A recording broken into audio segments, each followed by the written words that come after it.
hay muchas sospechas de fraudes.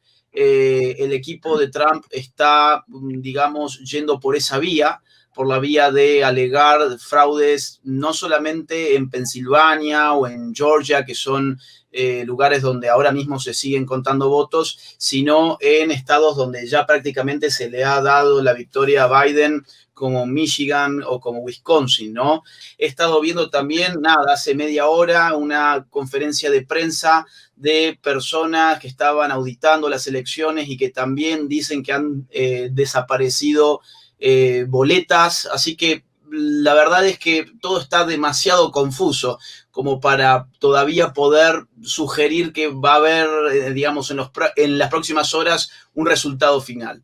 ¿Cómo lo ves tú, Un momento, perdona, Agustín. O sea, entiendo, quiero entender tu postura. ¿Realmente estás diciendo que ha habido un fraude electoral en Estados Unidos? O sea, quiero decir, estaríamos hablando de pucherazo.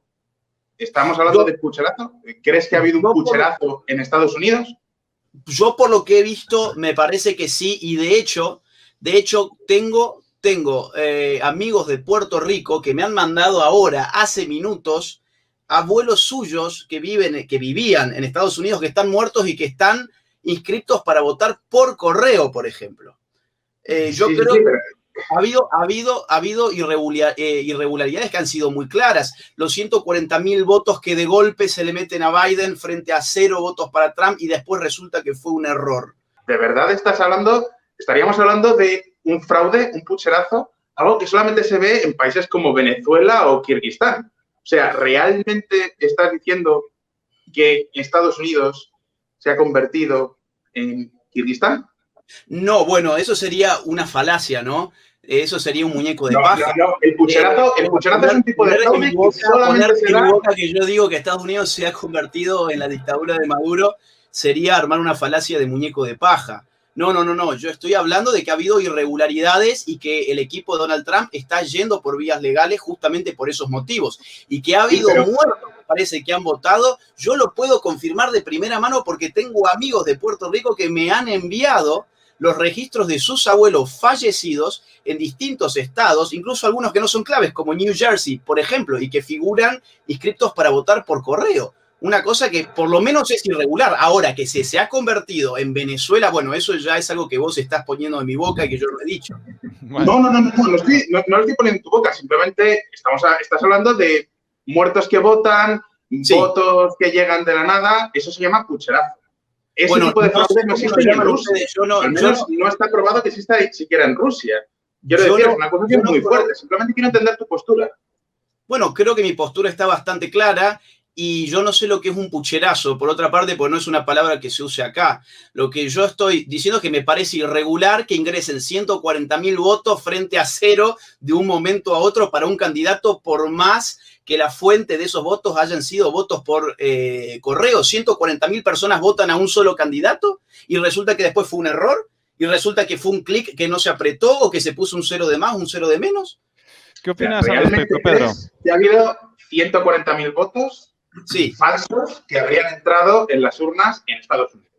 ¿Y vos realmente crees que es lógico que ingresen 140.000 votos para un candidato y 0 en una misma instancia para un candidato frente a otro? No, la cuestión es si tú crees que realmente alguien ha ingresado 140.000 votos. Por enésima vez, esto no solamente ha sido... Sino que luego han salido a aclarar que en verdad había sido un error y que entonces como fue un error, bueno, ahora lo iban a corregir. Pero esos macroerrores, digo, a ver, si hay un macroerror de este tamaño, ¿cuántos microerrores puede haber? ¿Tan raro a vos te parece, digamos, pensar en fraude en Estados Unidos? ¿Qué tiene Estados Unidos de especial que no puede haber fraude allí? ¿Por qué? Estamos hablando, vamos a ser serios, por favor, estamos hablando de la democracia más antigua y más consolidada del planeta. 3 siglos organizando elecciones cada 4 años. Permitidme. Cuando Argentina todavía ni siquiera existía como país. Permitidme un segundo, por favor. Ya estaban haciendo elecciones en Estados Unidos. Perdón. Eso es una falacia de autoridad. Raro pensar. Eso es una falacia de autoridades. Como aquí siempre hemos tenido, supuestamente, un sistema electoral limpio, por lo tanto, siempre va a haber un sistema electoral limpio. Eso es una falacia lógica. Que de repente, de la noche a la mañana, este año ha aparecido una conspiración demócrata para hacer fraude electoral al estilo Kirguistán. Perdón, un momento que diga una cosa. Es que simplemente, si creemos que ha habido semejante fraude electoral en Estados Unidos, es el peor argumento que podemos dar contra Donald Trump. Es decir, un hombre que heredó un país que era un modelo de democracia donde nos creíamos los resultados de las elecciones y nos ha dejado un país que es poco más o menos Kirguistán, donde se puede hacer pucherazo. Es que, ojo, pucherazo, perdona que te lo traduzco al español neutro. Fraude electoral. Pucherazo implica meter papeletas en una urna. Papeletas, pues eso, inventadas. Meter un montón de papeletas de Biden, de Trump o de quien sea. Eso es lo que llamamos pucherazo en español de España. Es un tipo de fraude electoral que ni siquiera se da en muchas democracias imperfectas, autoritarias, incluso, bueno, dudosas, como podría ser Rusia. Eso solamente lo vemos en casos absolutamente de repúblicas bananeras, estilo, pues eso, Kirguistán, Turkmenistán, son los únicos casos donde se ha demostrado pucherazo. Estamos hablando del tipo de fraude electoral más claro y más evidente. Si realmente hubiera habido pucherazo en estas elecciones, tendrían que repetirse. Y es más, sería el mayor descrédito a la democracia americana. Es decir, que si Donald Trump ha permitido, si 4 años de administración de Trump han sido suficientes para que no podamos creernos el resultado de unas elecciones, lo siento, es el peor argumento que se puede hacer a la... Estamos hablando de Estados Unidos como si Estados Unidos tuviese un sistema impoluto y donde no hubiese una guerra de poder real y como si el sistema, digamos, haya sido una cuestión donde realmente el pueblo va, vota y se acabó. A ver, ahora me vas a decir que Estados Unidos no es una democracia, entonces ¿con quién estoy discutiendo? ¿Con Agustín Lázaro o con Juan Carlos Monedero? No han dejado de recrear un mundo de ficción. No seamos ingenuos tampoco y no pensemos que en Estados Unidos hay un juego limpio porque no lo ha habido. No es una cuestión de las últimas horas, es una cuestión de una lucha de intereses que se está viendo en tela de juicio todo el sistema estadounidense. Sí. Bueno, hombre, si no creemos que Estados Unidos es una democracia, entonces estamos comprando el discurso de un Nicolás Maduro o de un Vladimir Putin. No se puede ser ingenuo, ni tampoco se puede hacer ni falacias de autoridad, ni falacias de hombre de paja. Acá hay una falacia de hombre de paja que es que porque uno supone que puede haber irregularidades en una elección, entonces uno está equiparando a Estados Unidos con Venezuela. Eso es una falacia de hombre de paja. Y una falacia de autoridad. No es una falacia de hombre de paja. A ver, no es una falacia de hombre de paja. Bueno, entonces en Estados Unidos no puede haber fraude. Pero por favor, si no podemos creernos el sistema, el recuento en unas elecciones, eso es lo básico. No ha habido, digamos, una reestructuración del sistema electoral en cierta medida en la forma, por ejemplo, en que se vota. No hay, digamos, una nueva forma, pero ¿cómo? Ha habido más votos por correo, punto. Tampoco es el fin bueno, del mundo. Claro. También hubo en la Segunda Guerra Mundial y en la Primera. Se sabe que se puede, digamos, fraguar con ese sistema, pero esto es evidente. Pero poner en duda el sistema americano. Es que lo que estás haciendo no es decir que ha habido irregularidades. Estás haciendo una acusación de fraude. Vamos a escucharnos. ¿No te parece, digamos, una irregularidad? 140.000 votos para un candidato y 0 para otro y ver cómo se comporta. Mira, en serio, estás poniendo en tela de juicio toda la democracia americana. Yo creo que ha habido una presión monumental de gente que tiene un poder desmedido. No podemos creer, o yo por lo menos no creo, en la ideología de la democracia donde cada individuo vale uno. Eso no me parece a mí hoy, como están dadas las cosas, una ideología que se condiga con lo real.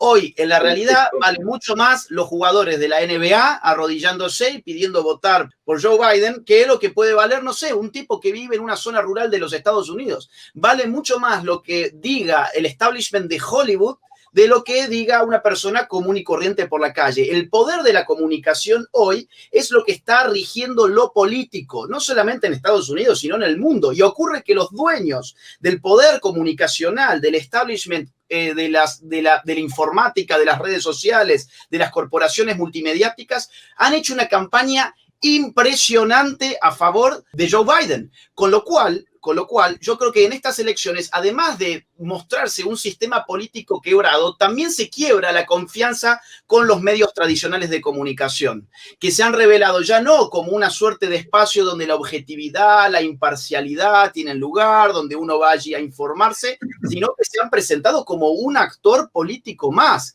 Y lo mismo habría que decir con las redes sociales. Desde hace tiempo venimos con un relato de que las redes sociales son el futuro de la democracia, que nos llevaría desde la democracia liberal a una democracia más participativa y en algún momento quizás democracia directa, que plantea la horizontalización de las comunicaciones, el empoderamiento de la voz del ciudadano, y resulta que la censura en redes sociales ha sido atroz. Hace un rato yo le quise dar, o sea, digo algo que ha pasado hace 5 minutos, yo le he querido dar un retweet a un tweet de Donald Trump y Twitter no me deja hacerlo. Y esto ocurre, ok, se me dirá, bueno, tienen sus dueños, pero estas corporaciones están tomando la forma de los ministerios de la verdad orwellianos. Y creo que ahí ya se anticipa un problema para la democracia que excede mucho lo que está pasando hoy en Estados Unidos. Quizás el futuro de nuestras democracias, en general, fuera del ejemplo de hoy día en Estados Unidos, esté signado por aquello que puede ser dicho y por lo que no puede ser dicho a través de las corporaciones de las redes sociales que nos prometieron un mundo comunicacionalmente más libre, y resulta que allí también hay intereses políticos. Y resulta que cuando uno va a ver a quién ha financiado las redes sociales, bueno, vamos a ver al dueño de Facebook, al dueño de Amazon, al dueño de las redes sociales en general, poniendo dinero para la campaña de Biden y después censurando cierta información que pudiera perjudicar a Biden o que pudiera favorecer a Donald Trump. Así que creo que en verdad, digamos, el panorama excede a la democracia de Estados Unidos y el panorama es riesgoso para las democracias de todos los países democráticos hasta el día de hoy. Las redes sociales hoy no son un espacio de libertad donde cada uno pueda hablar con libertad. O sea, yo creo que eso ya está claro para todo el mundo. Negarlo a mí me parece querer tapar el sol con un dedo. Después, sobre el tema de quién sigue en Facebook a Perdona, ¿no está claro? Quién no sigue a CNN en Facebook. Eso está pasando en muchos lugares precisamente porque la gente está dejando de confiar en los medios tradicionales y están volcándose a información alternativa. Eso también pasa aquí en Argentina, donde los medios tradicionales tienen muchas veces menos seguidores que otros medios alternativos que no aparecen, sin embargo, en las grandes televisoras. Entonces, perdona, un momento, Agustín, ¿qué es lo que está claro? Que es que se ha cortado. Perdón, ¿se ha cortado? Enrique, sí, dinos. Decías, está claro, y esto no se puede discutir, es como tapar el sol con un dedo, ¿qué exactamente está claro? Que hay censura en las redes sociales. Pero esto está claro hace años. A ustedes en Visual Politics nunca los han censurado, seguramente. ¿O me equivoco? Bueno, sí, no, nosotros nunca hemos sufrido de censura y a mí me sorprende porque muchas veces cuando oigo hablar de censura, por ejemplo en YouTube, se dicen desde vídeos que tienen más de 5 millones de visitas, con lo cual me gustaría saber dónde está esa censura. A mí Facebook me han bajado 3 veces. Instagram me ha bajado 2 veces. En Twitter estuve 2 años donde todo tweet multimedia tenía un aviso de que era peligrosa la información, así fuese una selfie mía. Y esto es algo que me pasó a mí. Y a ver, querer ignorar... No sé lo que publicarían si de Twitter no me atrevo a hablar. De YouTube sí que te puedo decir que hay mucha gente que habla de una supuesta censura. A ustedes quizás no le haya... Mira, yo sigo mucho Visual Politics. De hecho, te felicito. Me parece que está muy bien logrado. Es muy buen sitio. Es más, hasta lo recomiendo a la gente que está mirando esto. Me parece muy bueno para informarse. Y celebro que ustedes no hayan tenido censura. Ocurre que cuando uno se mete con otro tipo de temas más complicados, ahí aparece, por ejemplo, la censura. Por ejemplo, hoy si uno habla sobre el aborto y sobre ciertas agendas abortistas, es muy probable que Facebook te cierre tu cuenta. Es muy probable que Twitter te cierre tu cuenta, por ejemplo, por plantear una crítica a organizaciones LGBT.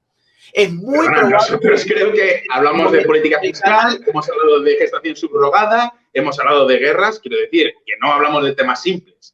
Si te metes en temas complejos, te censuran. Bueno, yo creo que los temas que tratamos en Visual Politics son un tanto complejos. Tu canal a mí me parece muy bueno.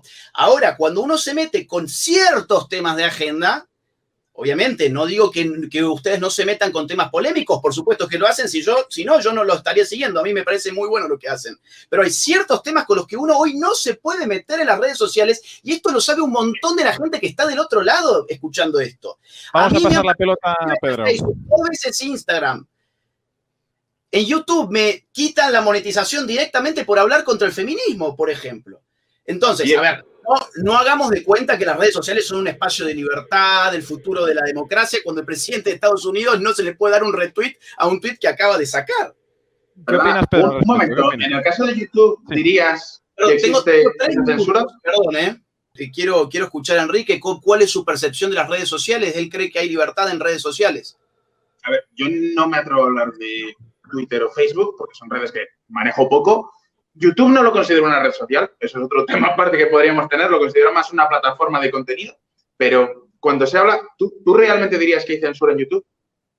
Sí, claro que sí. Por supuesto que hay censura en YouTube. Por parte, a mí me han llegado strikes por temas. Yo he hecho, por ejemplo, un video contra el aborto hablando del informe Kissinger que lo tuve que bajar en una cuestión de minutos porque me llegó un strike, por ejemplo. Y el informe Kissinger, que fue un informe del año 74, clasificado en los Estados Unidos y desclasificado en los 80, es un documento hoy público de acceso para todo el mundo.